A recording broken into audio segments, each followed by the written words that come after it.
चलिए अगला टॉपिक है हमारा अनंत विस्तार की आवेशित समतल अचालक सीट के कारण किसी बिंदु पर विद्युत क्षेत्र की तीव्रता। इससे पहले वाले पार्ट में हमने पढ़ा था कि एक अनंत लंबाई की चालक है, उसके कारण किसी बिंदु पर विद्युत क्षेत्र की तीव्रता ज्ञात करनी थी। अब हमें एक प्लेट है, चालक है, चद्दर है, समझ लीजिए सीट, उसके कारण जो कि आवेशित है, चार्ज है, हम पहले बनाते हैं। जैसे मान लीजिए हमने एक ये चादर बना लिया।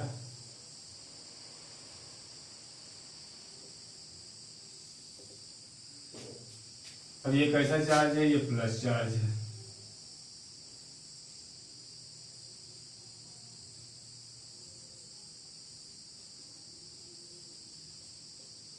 ये प्लस चार्ज। इससे हम मानते हैं कि यहाँ पर r दूरी पर एक बिंदु है कोई P। इस बिंदु पर हमें विद्युत क्षेत्र की तीव्रता ज्ञात करनी है। तब इस बिंदु पर हमें विद्युत क्षेत्र की तीव्रता ज्ञात करनी है, तो इसके लिए भी हम एक गॉसियन पृष्ठ की कल्पना करते हैं। तो गॉसियन पृष्ठ की कल्पना भी हम इसमें भी एक बेलन की आकृति का हम गॉसियन पृष्ठ बनाते हैं। ठीक है, ये हुआ, ये मान लेते हैं, ये हमारा एक पृष्ठ बन गया।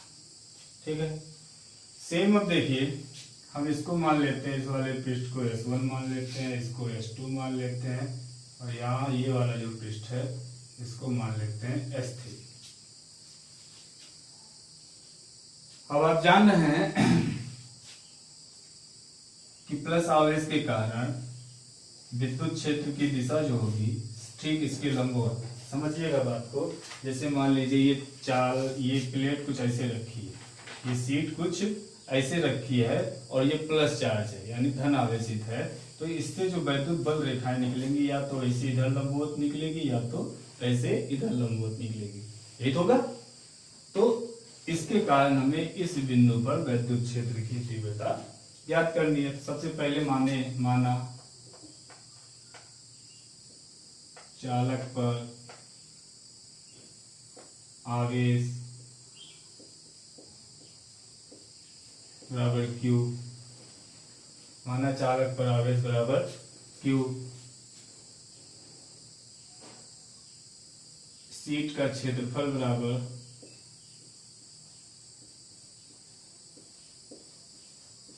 A। सीट का क्षेत्रफल बराबर A, और आवेश घनत्व तो हो जाएगा इसका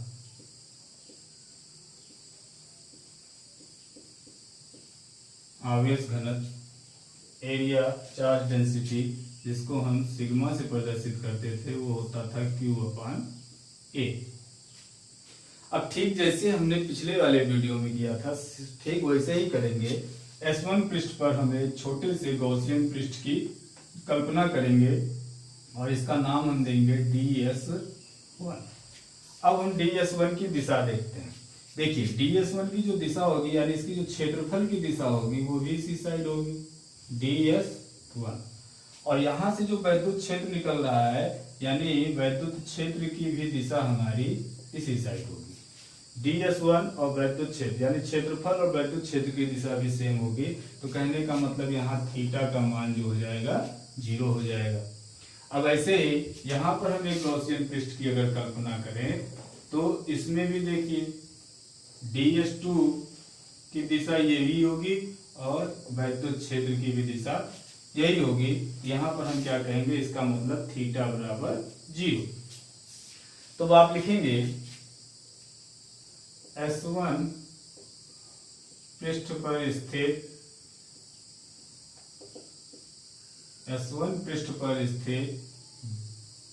DS1 से निकलने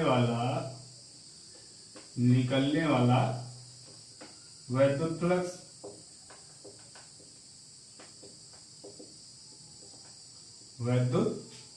तो क्या हो जाएगा, D∅1 बराबर वेक्टर E इंटू DS1। ये हुआ। तो संपूर्ण S1 पृष्ठ से, संपूर्ण S1 पृष्ठ से निकलने वाला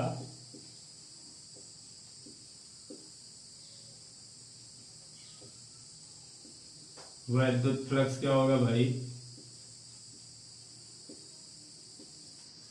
अब संपूर्ण पृष्ठ से निकालना है तो हमें क्या करना पड़ जाएगा? हमें इसका इंटीग्रेशन करना पड़ जाएगा।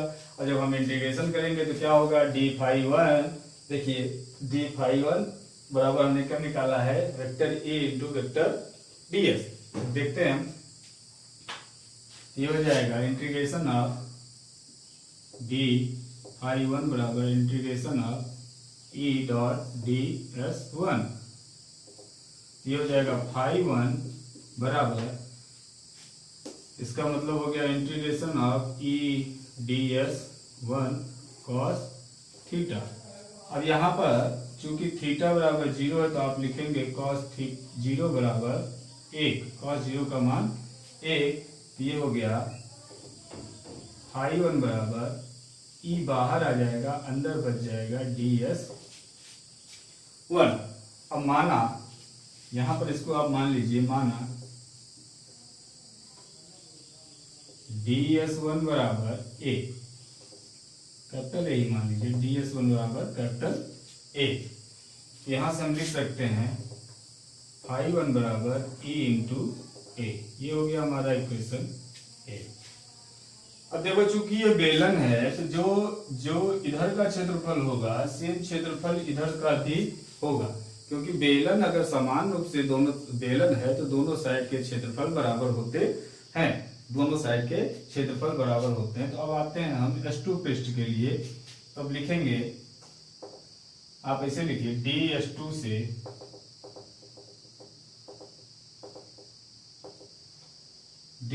से निकलने वाला,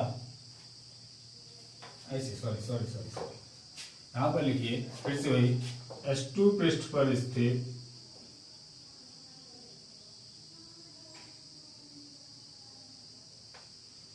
ds2 से निकलने वाला वैद्युत फ्लक्स, निकलने वाला वैद्युत फ्लक्स, निकलने वाला वैद्युत फ्लक्स क्या हो जाएगा? d∅2 बराबर vector E dot vector ds2 हुआ। तो अब आप संपूर्ण S2 पृष्ठ से निकालेंगे, संपूर्ण S2 पृष्ठ से निकलने वाला कुल वैद्युत फ्लक्स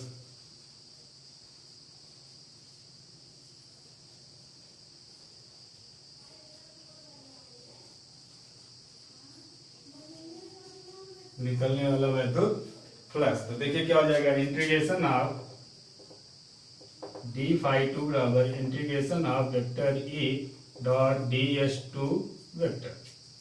ये हो जाएगा ∅2 बराबर E बाहर आ गया, अंदर बचा ds2।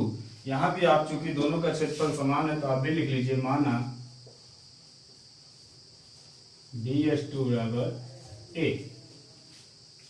ये हो जाएगा ∅2 बराबर E इंटू A। ये समीकरण हो गया हमारा 2, समीकरण हो गया हमारा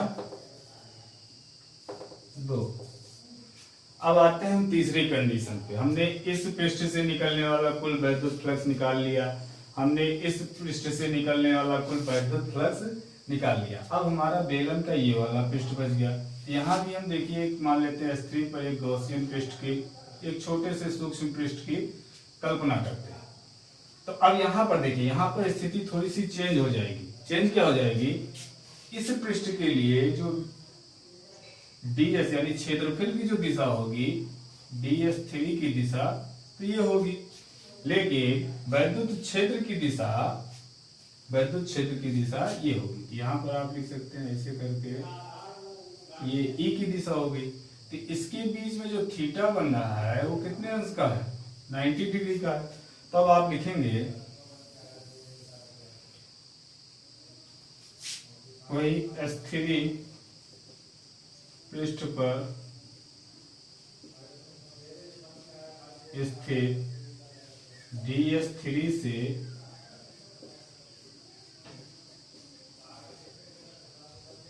निकलने वाला वैद्युत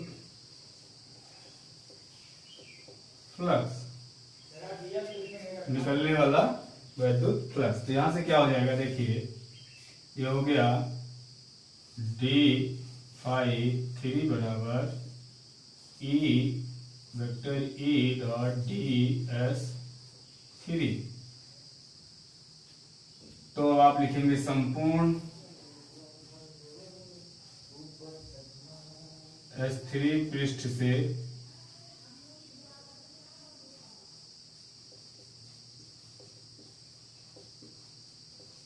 निकलने वाला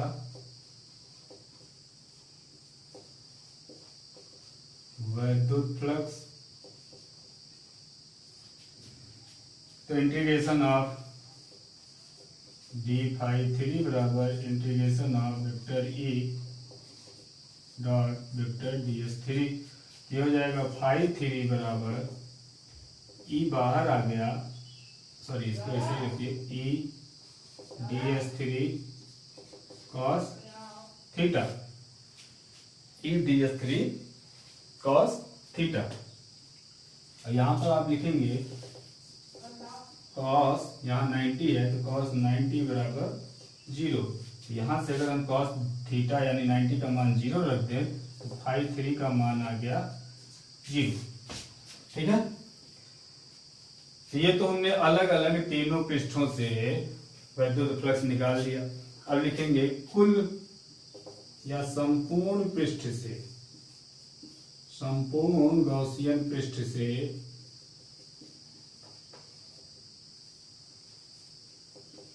संपूर्ण गॉसियन पृष्ठ से निकलने वाला फ्लक्स। संपूर्ण गॉसियन पृष्ठ से निकलने वाला फ्लक्स क्या हो जाएगा भाई? तो ये देखिए फाई बराबर हो जाएगा ∅1 प्लस ∅2 प्लस ∅3। तो फाई बराबर ∅1 का मान हमने निकाला है E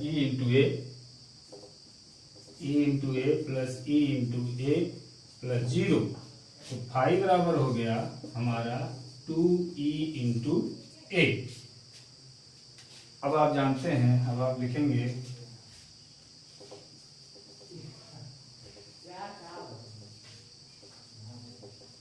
गॉस प्रमेय से। गॉस प्रमेय क्या करता है? फाई बराबर Q अपॉन एप्सिलॉन 0। इसको आप समीकरण मान लीजिए 1 2, ये इसको 4 मान लेते हैं, 4 और ये 5। तो आप लिखेंगे समीकरण 4 तथा 5 से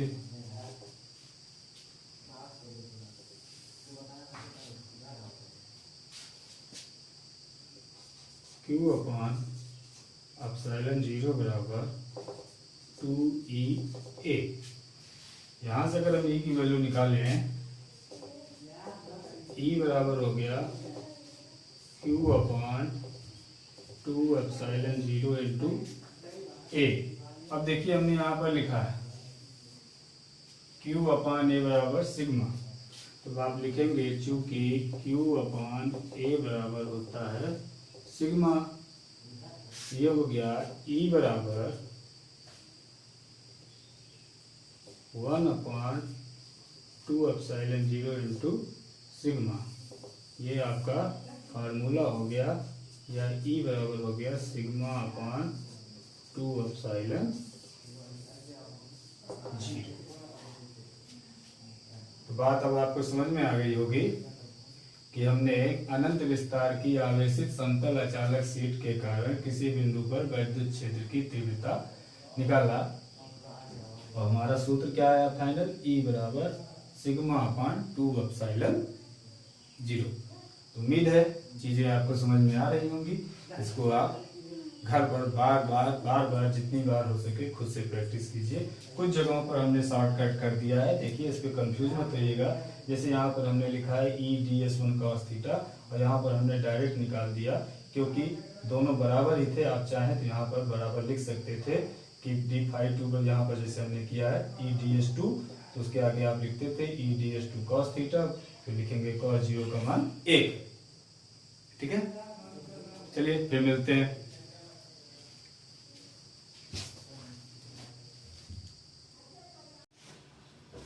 चलिए हमारा अगला टॉपिक है समान पृष्ठ घनत्व की धन तथा ऋण आवेशित प्लेटों के बीच तथा बाहर विद्युत क्षेत्र की तीव्रता हमें ज्ञात करनी। चलिए मानते हैं दो प्लेट हम बना लेते हैं।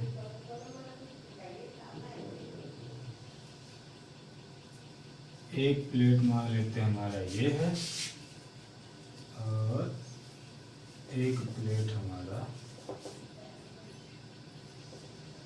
ये है।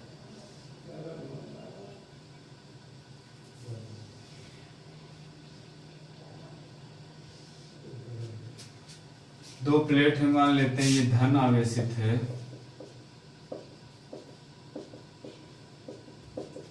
और ये ऋण आवेशित है। अब हमें इसके अंदर, इसके बाहर और इसके बाहर विद्युत क्षेत्र की तीव्रता हमें ज्ञात करनी है।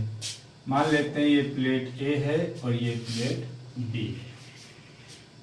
अब हमें इसके बाहर, इसके बीच में, इसके अंदर और यहाँ पर, यहाँ पर, यहाँ पर, तीनों जगह पर हमें विद्युत क्षेत्र की तीव्रता ज्ञात करनी है। मान लेते हैं ये वाला जो क्षेत्र है इसको हम बोलते हैं पी क्षेत्र, इसको हम बोल देते हैं क्यू क्षेत्र। इन दोनों के बीच वाला जो क्षेत्र है इसको क्यू क्षेत्र और इधर वाला जो है इसको हम बोल देते हैं आर क्षेत्र। पी क्षेत्र, क्यू क्षेत्र, आर क्षेत्र। अब देखिए चूंकि ये धन आवेशित प्लेट है तो जो विद्युत क्षेत्र की तीव्रता का जो दिशा होगा, अगर ये प्लेट ऐसे रखी है तो या तो इस तरफ ऐसे लंबवत निकलेगी या तो इस तरफ ऐसे लंबवत निकलेगी। तो मान लेते हैं इस बिंदु पर, यहाँ पर, अभी हम कुछ देर के लिए इस वाले प्लेट को भूल जा रहे हैं, सिर्फ और सिर्फ इस प्लेट के लिए देख रहे हैं। तो अगर हम इस प्लेट के कारण उत्पन्न विद्युत क्षेत्र मान लीजिए लिख लेते हैं, माना प्लेट ए के कारण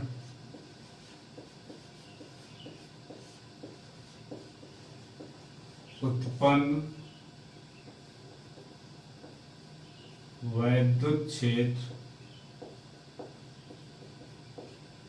इसको हम ई ए से प्रदर्शित करते हैं, ई। और भी हम ठीक पीछे पढ़े थे कि एक समान आवेशित चालक सीट के बाहर बिंदु विद्युत क्षेत्र की तीव्रता का सूत्र हमने पढ़ा था सिग्मा अपान 2 एप्सिलॉन 0, सिग्मा अपान 2 एप्सिलॉन 0। अब देखिए, तो अब अगर हम इस बिंदु पर देखें तो यहाँ पर जो E की दिशा होगी ये इस साइड की तरफ होगी, तो हम ऐसे लिख देंगे जो E1 ये दिशा हो गई, ये किसकी दिशा हो गई, EA की। अभी हम इसको भूल जाते हैं तो इसी प्लेट के कारण इसके बाहर भी जो E1 की दिशा होगी वो भी इसी साइड की होगी, तो ये हो गया EA। इस साइड देखते हैं तो यहाँ पर क्या होगा, धन आवेश के कारण इसकी दिशा, EA की दिशा इस साइड होगी, तो हम लिखेंगे ये EA। अब सेम काम हम करते हैं इसके कारण। अब इस प्लेट को हम भूल जा रहे हैं, अब इस प्लेट के लिए कहते हैं। तो आप जानते हैं कि जो धन आवेश होता है उससे विद्युत क्षेत्र की दिशा बाहर की तरफ निकलती है और जो ऋण आवेश होता है उसमें अंदर की तरफ आती है। तो इसी पॉइंट पर अगर हम विद्युत क्षेत्र की दिशा देखें तो अंदर की तरफ आएगी और इसको हम मान लेते हैं EB। यहाँ पर देखिए तो ईबी की दिशा अंदर की तरफ यानी इस प्लेट की तरफ जाएगी, तो ये भी हो जाएगा ई बी। बाहर देखें, इस प्लेट को भूल जाए तो इसके कारण ये हो गया ई बी। जैसे हमने यहाँ पर लिखा, माना प्लेट ए के कारण उत्पन्न वैद्युत क्षेत्र ई ए, वैसे ही प्लेट बी के कारण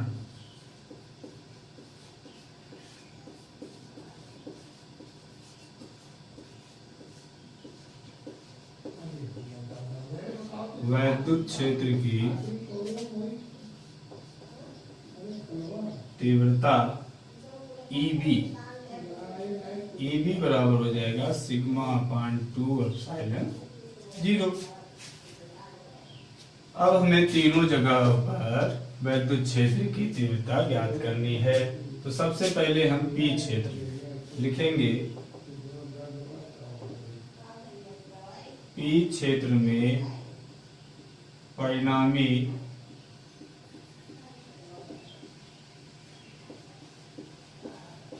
वैद्युत क्षेत्र की तीव्रता,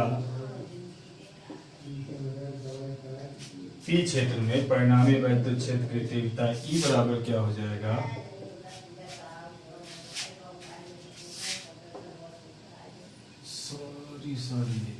एक मिनट, जो यहाँ पर होगी इस प्लेट के कारण ईबी की दिशा अंदर की तरफ होगी भाई। देखिए दोनों की दिशाएं, चूंकि वैद्युत क्षेत्र एक सदिश राशि होती है, वैद्युत क्षेत्र एक सदिश राशि होती है जिसमें परिमाण के साथ साथ दिशा भी ली जाती है। तो अगर हम देखें दोनों की दिशाएं विपरीत हैं तो परिणामी वैद्युत क्षेत्र की तीव्रता क्या हो जाएगी, ई ए माइनस ई बी। तो ई ए का मान है हमारा सिग्मा अपान 2 एप्सिलॉन 0 माइनस सिग्मा अपान 2 एप्सिलॉन 0। तो यहाँ से हमारा ई बराबर हो गया 0, यानी पी क्षेत्र में परिणामी वैद्युत क्षेत्र की तीव्रता हो गई 0। अब हम आते हैं क्यू क्षेत्र में। क्यू क्षेत्र में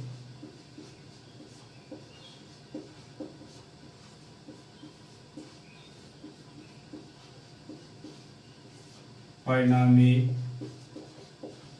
वैद्युत क्षेत्र की तीव्रता बहुत ही आसान है, केवल आपको दिशाओं का ज्ञान होना चाहिए कि किसकी दिशा किधर निकलता है, फिर उसके बाद तो ये चुटकियों में हो जा रहा है, आप देख रहे हैं। तो यहाँ पर देखिए परिणामी वैद्युत क्षेत्र की तीव्रता इस ई बराबर क्या हो जाएगा। अब की देखिए ई ए की दिशा भी यही है और ई बी की दिशा भी यही है, यानी दोनों समान दिशाओं में है, तो ये जुड़ जाएंगे, ये हो जाएगा ई ए प्लस ई बी। तो ई बराबर हो गया, ई ए का मान हो गया सिग्मा अपान 2 एप्सिलॉन 0 प्लस सिग्मा अपान 2 एप्सिलॉन 0। तो ई बराबर आ गया 2 सिग्मा अपान 2 एप्सिलॉन 0। 2 से 2 कट गया, तो ई बराबर आ गया सिग्मा अपान एप्सिलॉन 0। अब आते हैं हम, ये तो हमारा हो गया बीच में यानी क्यू क्षेत्र में। अब हम आर क्षेत्र में देख लेते हैं। तो आर क्षेत्र में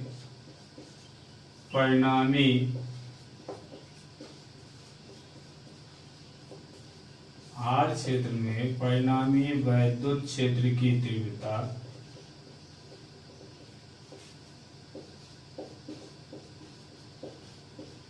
ई बराबर, यहां भी देखिए दोनों विपरीत है, तो क्या हो जाएगा ई ए माइनस ई बी, यानी सिग्मा अपान 2 एप्सिलॉन 0 माइनस सिग्मा अपान 2 एप्सिलॉन 0 कट गया, तो ई बराबर आ गया हमारा 0। तो हमने क्या निष्कर्ष निकाला कि समान पृष्ठ घनत्व की अगर दो प्लेट रख दी जाए तो उनके बीच में जो परिणामी वैद्युत क्षेत्र आएगा वो आएगा सिग्मा अपान एप्सिलॉन 0, बल्कि दोनों बाहर की साइडों पर परिणामी क्षेत्र का मान 0 हो जाएगा। यहाँ से हम ये भी कह सकते हैं कि जो बीच में जो वैद्युत क्षेत्र की तीव्रता होती है वो प्लेटों के घनत्व पर निर्भर करता है, प्लेटों के घनत्व के अनुक्रमानुपाती होता है। यहाँ से हम लिख सकते हैं कि E जो है डायरेक्टली प्रोपोर्शनल टू होता है सिग्मा के, बात समझ रहे हैं, तो पृष्ठावेश घनत्व के अनुक्रमानुपाती होता है, जबकि दोनों साइड बाहर जो परिणामी क्षेत्र विद्युत क्षेत्र की तीव्रता होती है वो 0 होती है। तो उम्मीद है कि ये टॉपिक भी आपको समझ में आ गया होगा। बहुत ही आसान है, सिर्फ और सिर्फ आपको वैद्युत क्षेत्र की तीव्रता की दिशा का ध्यान रखना है और आसानी से कर लेना है। तो प्रैक्टिस आप करते रहिए, फिर मिलेंगे।